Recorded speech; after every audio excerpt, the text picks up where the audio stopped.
తెలంగాణ కోసము, తెలంగాణ 4.5 కోట్ల ప్రజల కోసము కేసీఆర్ ప్రాణత్యాగానికి సిద్ధపడి తెలంగాణ సమైక్య పాలకుల యొక్క కుట్రలు కుతంత్రాలు అన్నీ చేసినా కూడా ఇవాళ కేసీఆర్ ఇవాళ ధైర్యంగా ముందుకెళ్తుండు.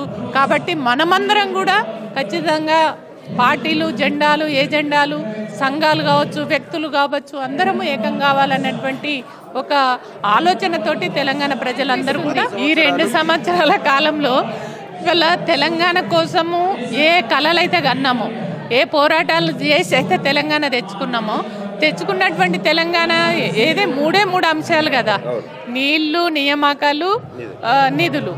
వీటిని మనం పొందాలి, మన ప్రజలే పొందాలి, మన పిల్లలకు ఉద్యోగాలు రావాలి, మన నీళ్లు మనకే ఉండాలి అనేది. కానీ ఇవాళ అవన్నిటినీ కూడా ఇవాళ ఈ రాష్ట్ర ప్రభుత్వం, ఇప్పుడు దొంగచాటున అధికారంకి వచ్చినటువంటి ప్రభుత్వము ఇవాళ ఈ రాష్ట్రాన్ని మళ్ళీ ఒక తల్లి లేని పిల్లలాగా చేస్తున్నటువంటి పరిస్థితి. అంటే రాష్ట్రాన్ని ఆగం చేస్తున్నటువంటి పరిస్థితి, గందరగోళం చేస్తున్నటువంటి పరిస్థితి మనం చూస్తూ ఉన్నాం.